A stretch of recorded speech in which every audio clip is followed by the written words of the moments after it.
Starting out with Harvard law professor Alan Dershowitz. He discusses the Biden administration's Middle East strategy and the rise of anti-Semitism on college campuses. Y'all take a look. Welcome back, America. We're here with our friend Alan Dershowitz, one of the great lawyers, one of the great civil rights, really legal leaders. Alan Dershowitz, I want to talk to you about Benjamin Netanyahu, his government, his dealings with Hamas and Hezbollah in Iran, the consequences with Syria, because this administration's trying to take credit for something they had really nothing to do with. What do you make of this? He did it with one hand tied behind his back, the international community attacking him, the UN attacking him, and yet the Israeli people were united. They're still fighting these enemies, and now they're on the offensive. Well, if Bibi Netanyahu had listened to Biden and the Biden administration, Assad would still be in Syria, the leader of Hamas and Hezbollah would still be alive, and Israel would be afflicted by terrorism. Iran would have attacked Israel multiple times. Fortunately, Bibi Netanyahu has cojones, and he stood up against his biggest ally, the United States, and said, no, we're going into Rafah. We're going to kill Sinwar.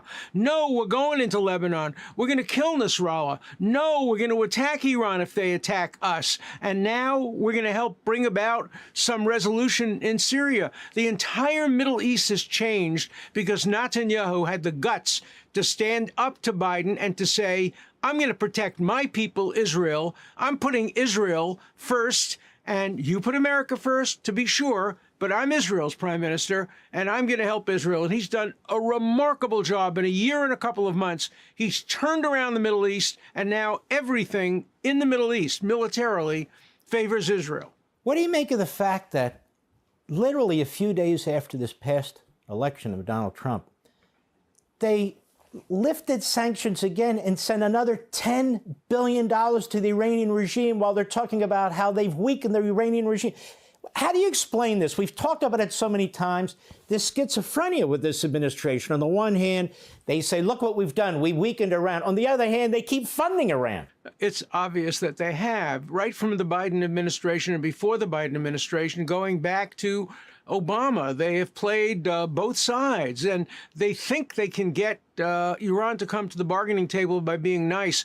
Trump has already announced, his people have already said, look, we might have to bomb the Iranian nuclear reactor. We certainly have to threaten that. We certainly have to set it up. We have to give Israel bunker-busting bombs. The only way to negotiate with Iran is with a hammer over their head. The only way they will ever come to the bargaining table and give up their nuclear weapons is if they know that they have no alternative. The only alternative is to have the nuclear weapons destroyed. Now, you know, Obama said he would do that, he didn't. Biden said he would do that, he didn't. But I think people believe Trump.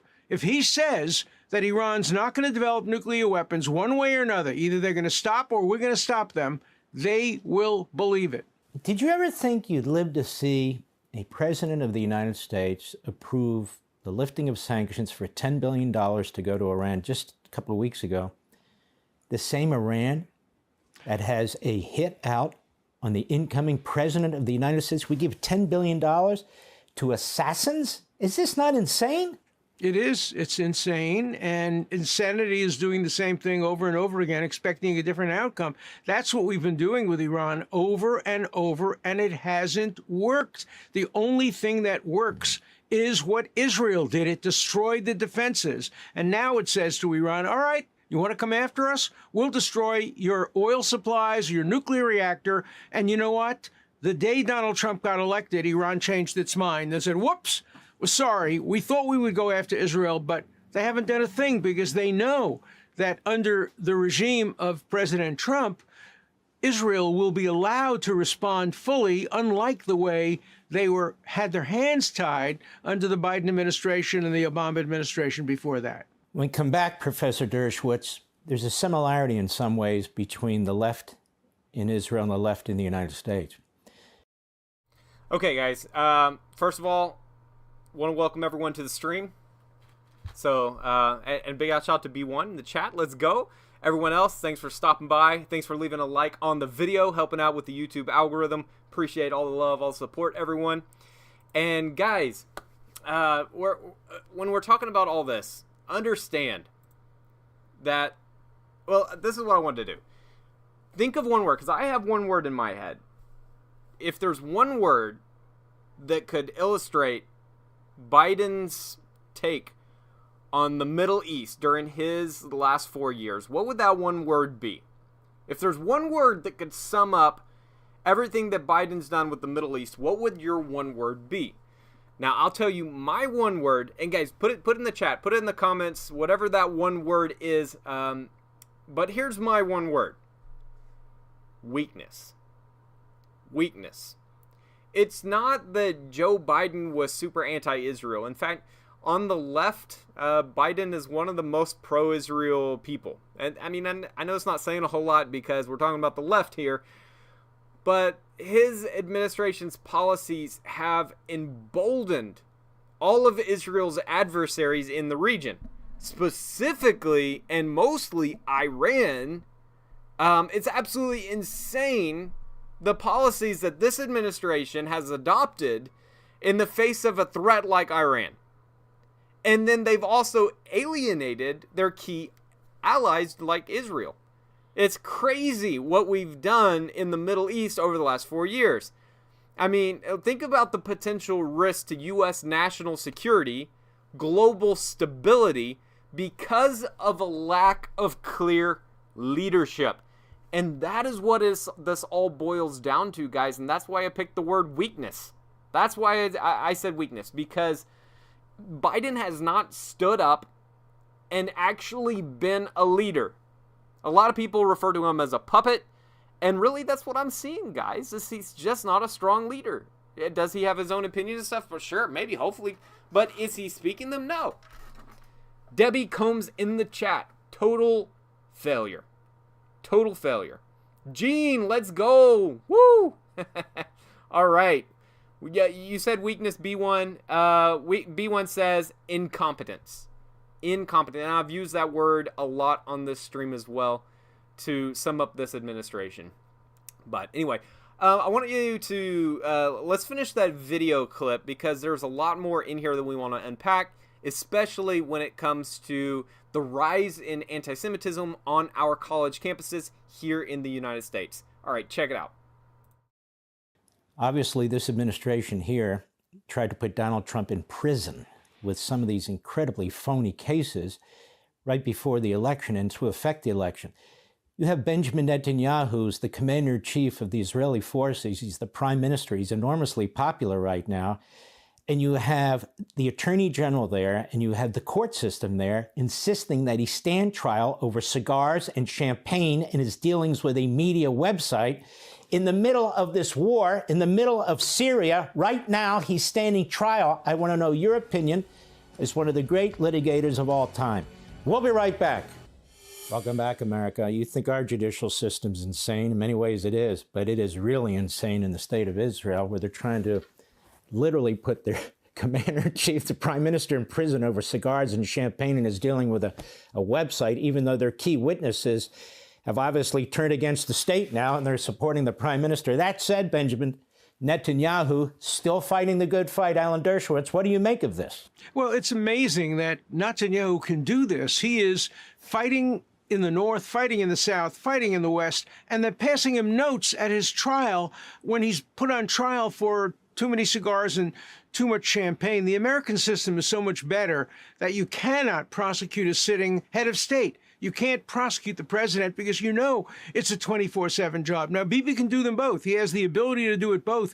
But think of how much better it would be if he didn't have to worry about a fake criminal prosecution. It is much like what the Democrats tried to do to Trump. Get Bibi. It's not so different. And yet Trump and Bibi really are forces for freedom throughout the world. It's a remarkable thing. They paint these men as autocrats.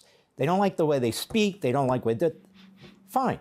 But the fact of the matter is when they're in power, good things happen. Good things happen in our country, good things happen in Israel, and good things happen throughout the world, no? And people want them. You don't second guess the electorate. The electorate put Trump in office twice. They've put Bibi in office longer than any prime minister, and you don't allow the judiciary, a bunch of unelected, appointed judges, to determine what the policy of a country should be. You know, the book of Ruth begins with a very interesting statement. It says, when judges ruled the land, there was famine. You don't allow judges to rule a country. No, and you don't allow an attorney general who really reports to nobody to rule a country. And Bibi Netanyahu said, first of all, I don't like champagne. And he said, second of all, I don't have enough time to sit back and smoke all these cigars. It's so Mickey Mouse. It's so ridiculous. I want to get on to something else. We have a horrendous anti-Semitism problem in this country, as they do in Canada, as they do throughout Europe. And there's pushback going on, and President Trump wants pushback when he comes in as well. You've undertaken an effort now with other people to go right into the college campuses and to try and fight this. You have a, basically it's a thick pamphlet, much like a Thomas Paine pamphlet, the 10 big anti-Israel lies. Tell us about this.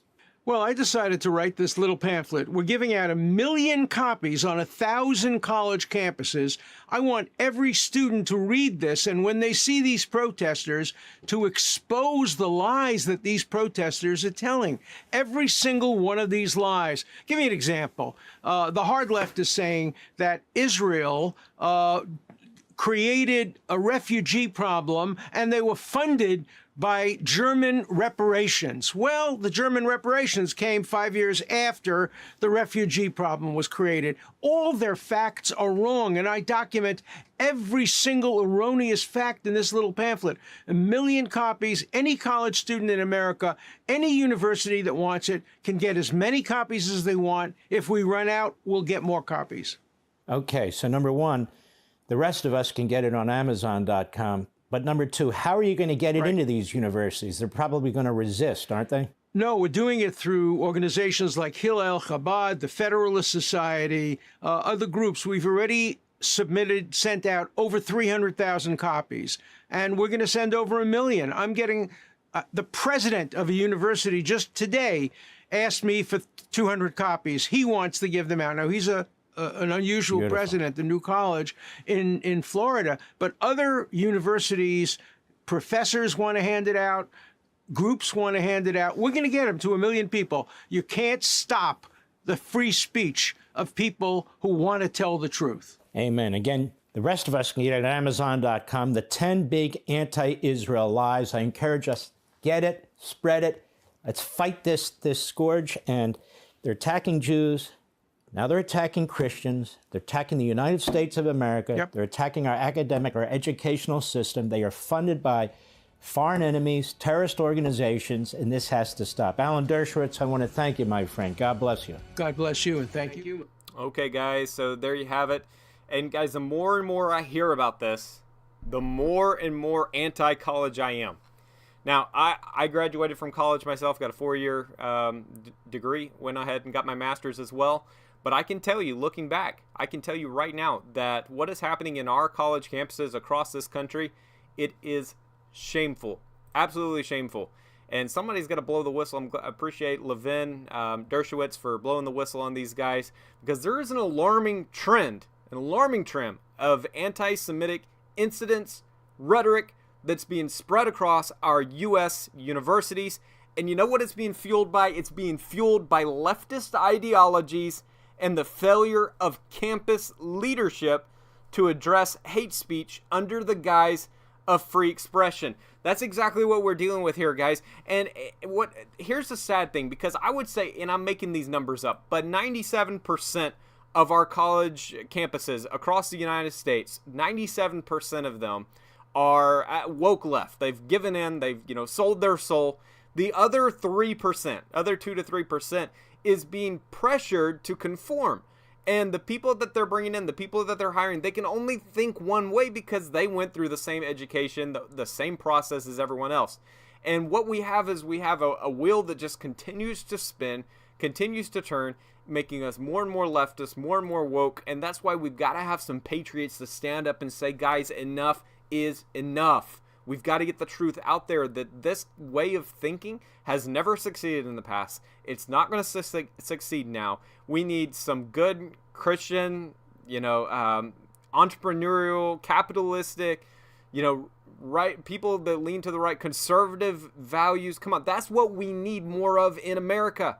We need to protect our Jewish students' safety. We need to protect their rights. Like, it's insane that I'm having to say this, but look at all the Palestinian protests that are happening on our colleges all across the country, and there's a big attack on our Jewish students right now, and our current administration's not doing a thing about it. They're not even addressing it. They're not even recognizing it. But anyway, hey guys, big news today. We crawled to 2, and I say crawled because, guys, I'm ready to go big. I'm ready for, we want to get this message out to as many people as possible. 250 subs we hit today. We're a fourth of the way to that first really big marker, which is 1,000 subs. So appreciate everybody for subscribing to the channel. Big shout out to everyone. Thanks for liking, supporting the channel. Appreciate everyone. Okay, now the last thing I wanted to say on this, and then I've got another clip I want to show you about the drones. Huge. Something that Donald Trump said. You don't want to miss this. I absolutely got to show you this. But first of all, going back to our college campuses and the anti-Semitism that's growing around our country, the big thing that I see here is an erosion of American values. It's an erosion of American values. The Biden administration, leftist movements have contributed, guys, to undermining traditional American values.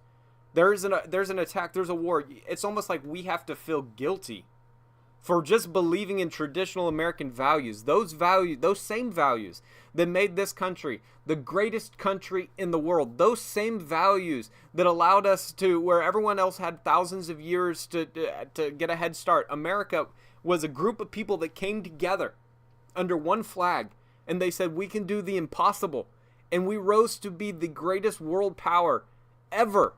Right? It is those same American values. I'm talking about, beliefs that everyone's created equal. Beliefs that you can have freedom of religion without persecution. Beliefs that, truth is something that is real and should be fought for.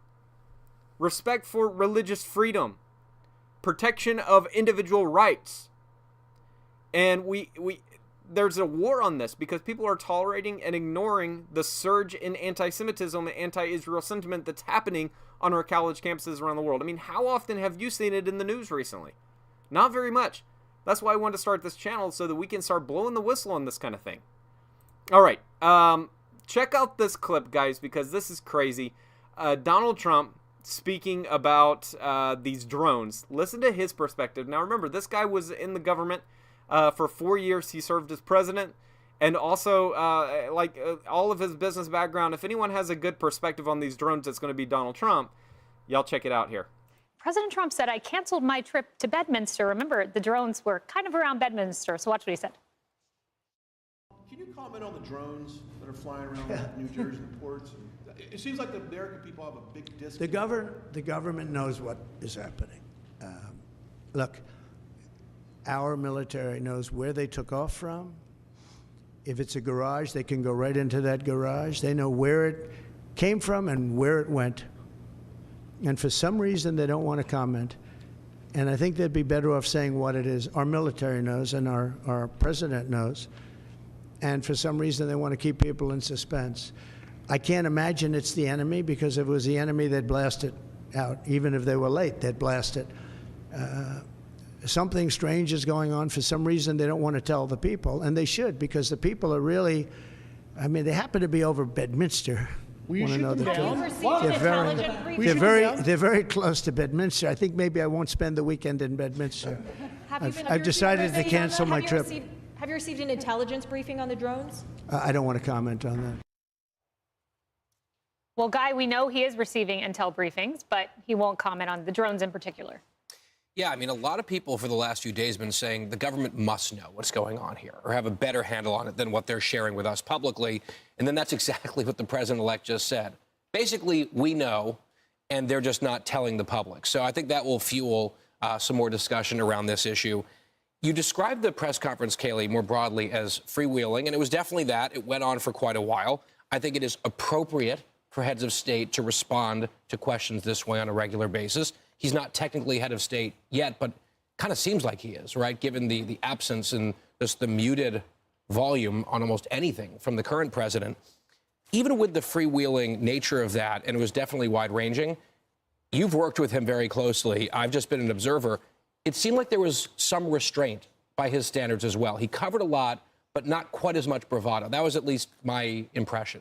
Without a doubt. And, you know, Ainsley, one thing I think he does well is he gives Americans a window into the American presidency. I mean, I just think of some of the most horrific moments, shootings, for instance, that happened during the Trump presidency. And he would bring in the victims and have these really emotional, raw conversations. And all of the country got to watch it. Yeah, and he would pick up the phone and call the individuals' families of the young ladies who were killed by illegal immigrants. He would come out on the garbage truck just to prove a point that you want to call us garbage? Well, that's fine with us. We're proud to be a blue-collar worker. I think his messaging has been spot on, this time more so than the last time he ran. I think that press conference covered a myriad of different topics. That's so refreshing. We got an answer about the drones. He thinks the government knows. We're at a point now where we trust him so much because the alternative is a White House that lies to us about COVID, that lied to us about Joe Biden's health, that lied to us about the border being secure, that now we have an opportunity to trust a president. And when he comes in and he tells us, I support something, then I think more Americans will support him, too. And Morgan, a big part, no doubt, Morgan, a big part of communications is instilling public trust. And I think having this dialogue with the American people instills that.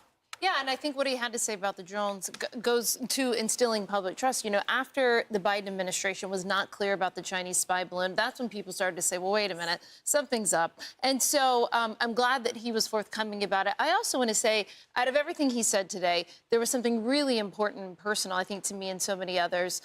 He talked about the American hostages. And we still have at least 3 American hostages that are alive. We have other bodies there. I can tell you it was so important to President Trump in his first term to get the remains of the Americans home from North Korea. And he got more hostages home in his first term than any president in modern history at the time. So I know that it means a lot to him to get these Americans home. He said Hamas would have hell to pay if they didn't get them home by January 20th. And I just want to thank the president for that. I think that's hugely important that he has shown a light on this when this current administration seems to have forgotten and left Americans behind in Afghanistan and in Gaza and around the world.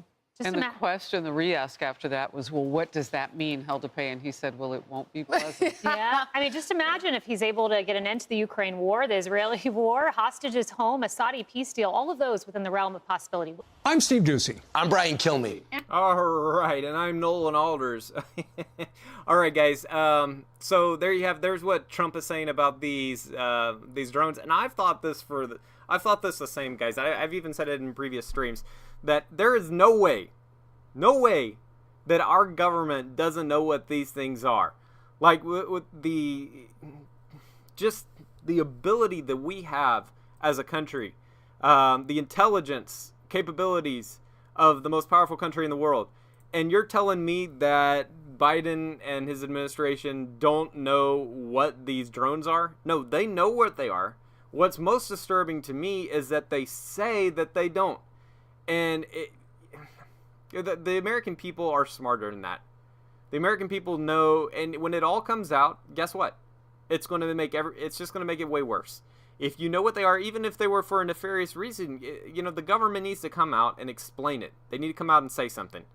So the fact that they're going to continue lying to us, the fact that they're going to continue covering this up, just makes it more and more suspicious. So you know something's going on with these drones. I saw in the news today that maybe they made an arrest with 2 people, but I'm with Donald Trump on this. They know what these things are, and it's ridiculous that everyone from the military to the Biden administration are all saying, we have no idea. We have no idea what these are. And Donald Trump, he's over there like, they know. Yeah, they know. I was president for 4 years. I've been in on a lot of the briefings. Yeah, they know what these things are. There's no way they don't know. So, anyway, let me know what you think in the comments or in the chat. And by the way, guys, if you're watching this video after the fact, tune in live with us. We're trying to build up a community every day, 5 p.m. Central. I'll be here live. And if not, and sometimes it's delayed. Today we're like 10 minutes late, but if not, I'll definitely be leaving y'all an update on the YouTube channel so that y'all know that it's not going to happen. But I'm trying to do it every day, guys. Every day we're going live 5 p.m. covering whatever is the hottest news, and not just what the leftist media wants to push out, but what the biggest news is that should be spoken about. All right, I'm tired of news companies covering things that are unimportant, putting all the focus on something that doesn't make any sense, when there are world-changing events and beliefs and ideologies that are taking place in our country. We've got to get out there. We've got to shine the light on what's going on. We've got to be patriots. We got to stand up for our country. We got to stand up for our faith. We got to stand up for what we believe, guys, and that's what this channel is all about. And I know that y'all believe the same thing. That's why you're part of the channel and part of this growing community. So I want to say appreciate everybody. Thanks for everyone in the chat. Gene, OG Dog, B1, everybody that's contributing to the chat. If I miss somebody, let me know. Even, let's see, I'm scrolling up here, so I don't want to miss anyone. Debbie, appreciate you jumping in on the chat. So anyway, guys, if you're watching this after the fact, come back 5 p.m. Central every day, and we'll get you going. Hey guys, let me know what you think about anti-Semitism, all that. Put it all in the chat, in the comments down below. I want to read through everybody's comments after the stream. But again, appreciate everybody's support. Appreciate just people that are willing to stand up for their beliefs, people that are willing to push back against the woke agenda. All right, guys, that's it for me, guys. I'll be back tomorrow with another video, another live stream. So be sure to come back. Be sure to subscribe, comment, like, all the YouTube things. And I appreciate everyone. All right, guys, y'all have a good one. Take it easy.